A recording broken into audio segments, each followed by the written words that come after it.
मतलब वापस चला जाना। कभी कभी लीकेज से ज़्यादा महत्वपूर्ण होता है स्टीनोसिस होना। लीकेज को हम लोग बोलते हैं रिजर्जिटेशन, ये साइंटिफिक भाषा में हम लोग बोलते हैं रिजर्जिटेशन, यानी लीकेज होना, यानी वापस चले जाना, जहाँ नहीं जाना चाहिए वहाँ जाना। एक होता है स्टीनोसिस, यानी कि वॉल्व ही अब छोटा हो गया, जहाँ जाना चाहिए उस जाने की जो गति, जो सही रास्ता है उसमें ही जाने नहीं देना। तो आपको ये जानना मैंने होगा इसमें कि हार्ट का जो दो हिस्सा होता है, और एक राइट साइड का हार्ट का, एक लेफ्ट साइड का, और दोनों का सर्कुलेशन के बीच में होता है हमारा फेफड़ा, यानी सांस का नली का सर्कुलेशन। अगर कोई रुकावट है, जैसे कि नदी का अगर एक जो रुकावट है, तो पानी जो इधर से नदी आ रहा था, पानी जिधर से आ रहा था उधर पानी जमा हो जाएगा, और पानी एक ज़्यादा मात्रा में जमा हो जाता है।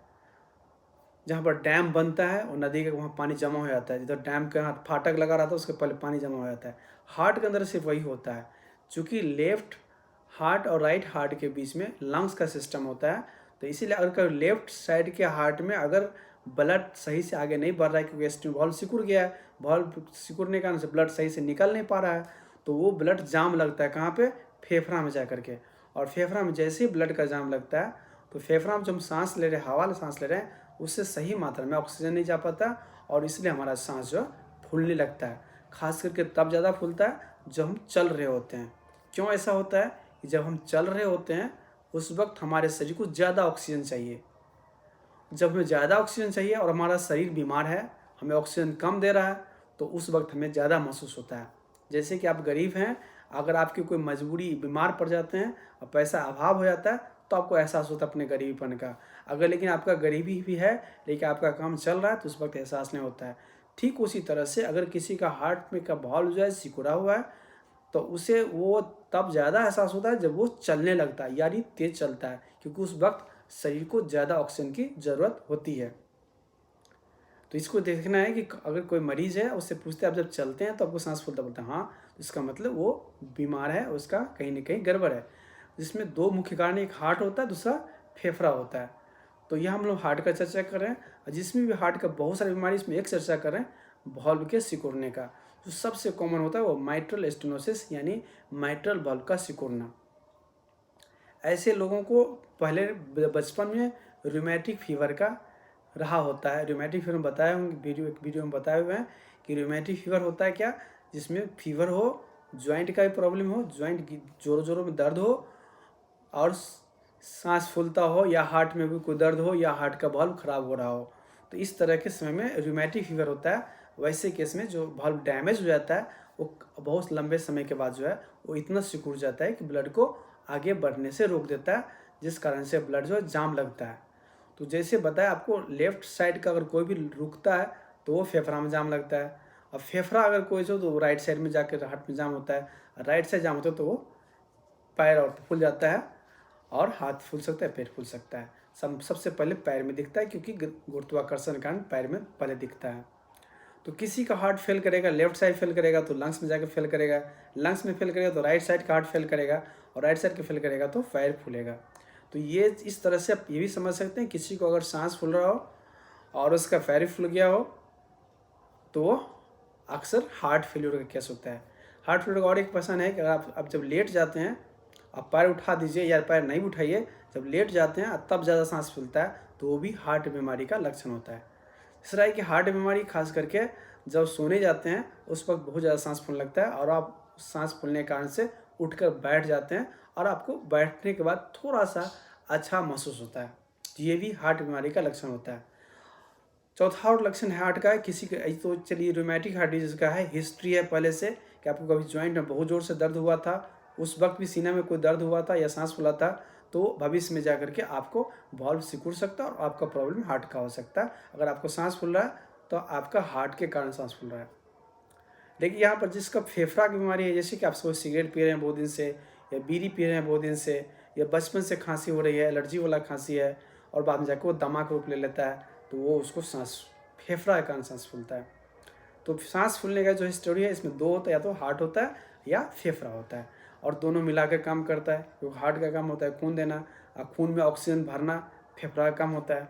फिर भरे हुए खून जो है हार्ट में वापस लगता है, और उसका फिर काम होता है पूरे शरीर में पहुंचा देना। पूरे शरीर जब ऑक्सीजन इस्तेमाल करता है फिर वापस हार्ट में भेजता है, तो ये प्रक्रिया अनवरत शरीर में चलते रहता है जब तक हम जिंदा रहते हैं।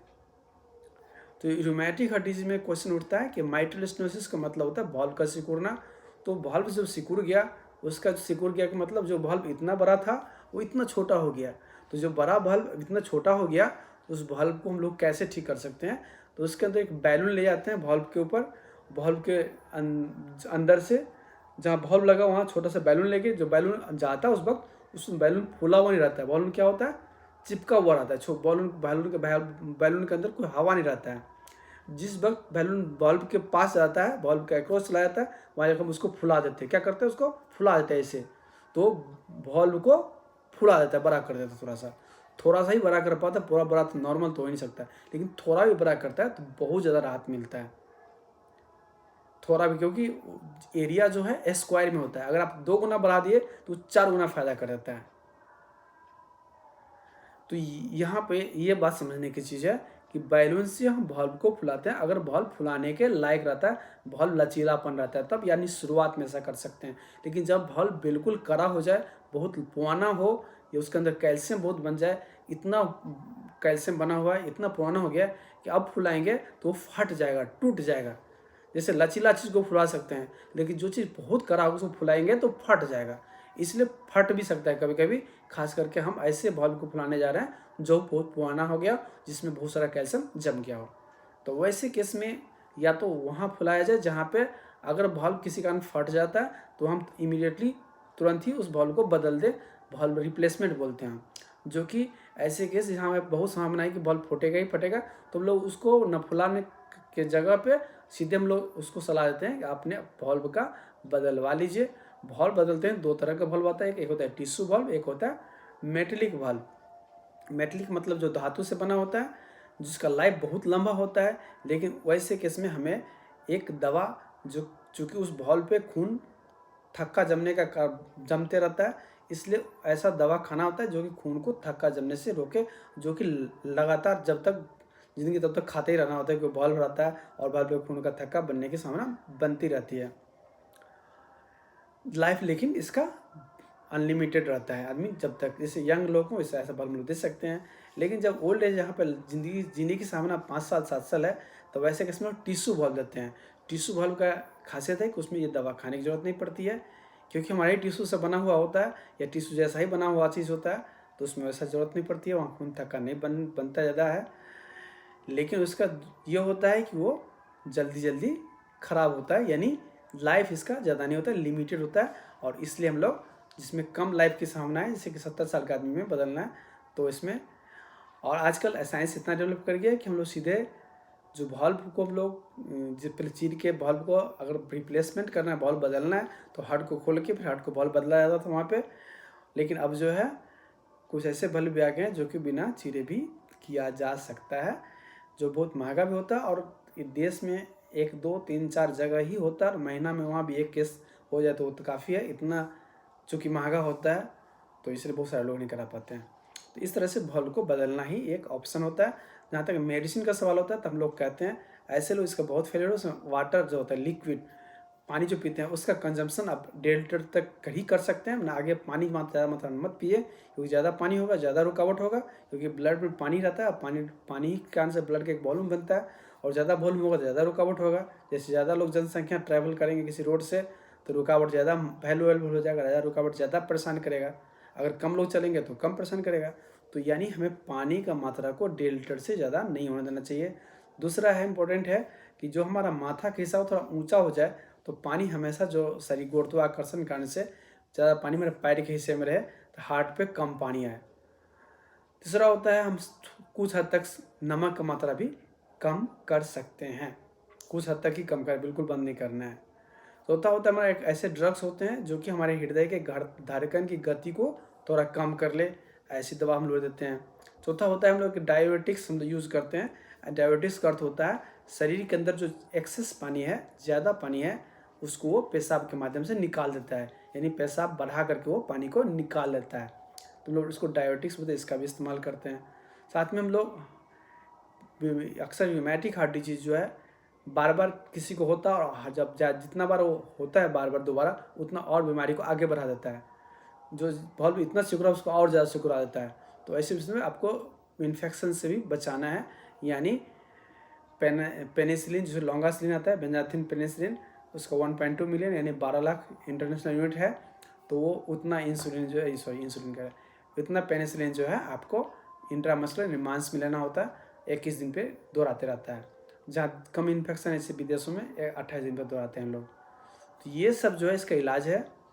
और ख़ास करके हम लोग बोलते हैं इसका बहुत ज़्यादा सिकुड़ा हुआ, वैसे लोगों को वाटर रिस्ट्रिक्शन बोले, पानी 1.5 लीटर तक ही पीना है, माथा हिस्सा ऊँचे करना है, नमक का मात्रा मध्यम लेना है, खाना साफ़ सफाई का ध्यान रखें, खाना जो सुपाच्य वही खाएँ, इधर उधर का खाना नहीं खाएँ, समय पर खाना खाएँ।